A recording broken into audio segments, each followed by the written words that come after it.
Recently, American and Iraqi forces have launched some of the most aggressive operations on enemy forces in Baghdad since the war began. They've cleared neighborhoods of terrorists and death squads and uncovered large caches of weapons, including sniper scopes and mortars and powerful bombs. There has been heavy fighting. Many enemy fighters have been killed or captured, and we've suffered casualties of our own. Today I will explain how we're adapting our tactics to help the Iraqi government gain control of the security situation. I'll also explain why, despite the difficulties and bloodshed, it remains critical that America defeat the enemy in Iraq by helping the Iraqis build a free nation that can sustain itself and defend itself. Our security at home depends on ensuring that Iraq is an ally in the war on terror and does not become a terrorist haven like Afghanistan under the Taliban. The enemy we face in Iraq has evolved over the past 3 years. After the fall of Saddam Hussein, a sophisticated and violent insurgency took root. Early on, this insurgency was made up of remnants of Saddam Hussein's Ba'ath Party, as well as criminals released by the regime. The insurgency was fueled by al-Qaeda and other foreign terrorists who focused most of their attention on high-profile attacks against coalition forces and international institutions. As the enemy shifts tactics, we are shifting our tactics as well.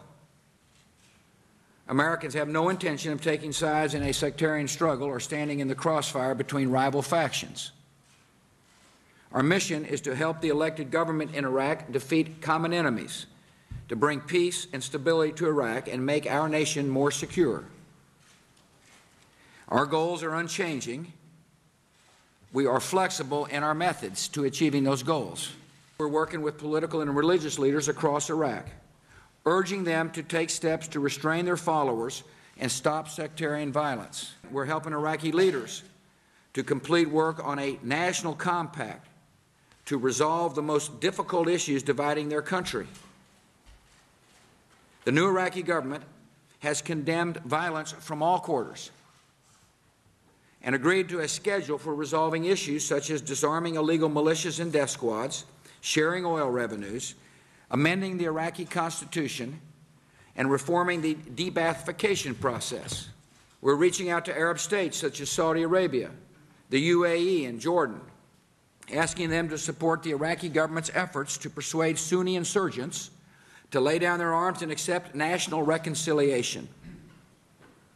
The international community is also supporting the international compact that outlines the support that will be provided to Iraq as it moves forward with its own program of reform.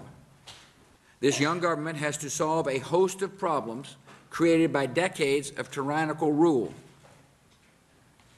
And they have to do it in the midst of raging conflict against extremists from outside and inside the country who are doing everything they can to stop this government from succeeding.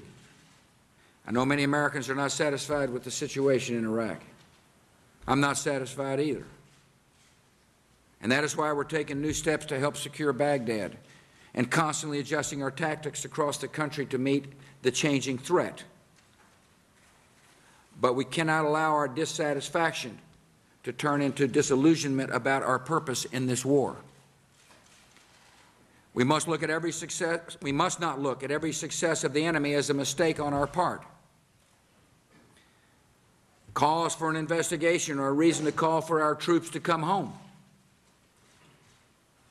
We must not fall prey to the sophisticated propaganda by the enemy, who is trying to undermine our confidence and make us believe that our presence in Iraq is the cause of all its problems. Our troops are fighting a war that will set the course for this new century.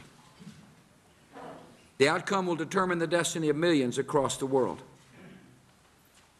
Defeating the terrorists and extremists is the challenge of our time and the calling of this generation.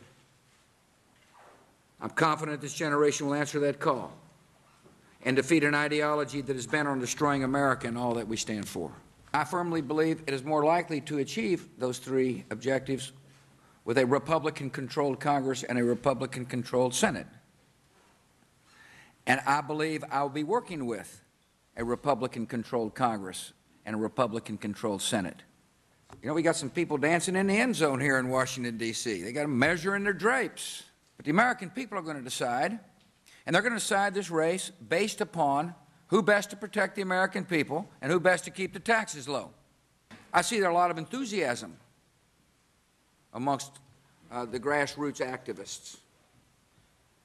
Our people are going out there to man the phones and to put up the yard signs.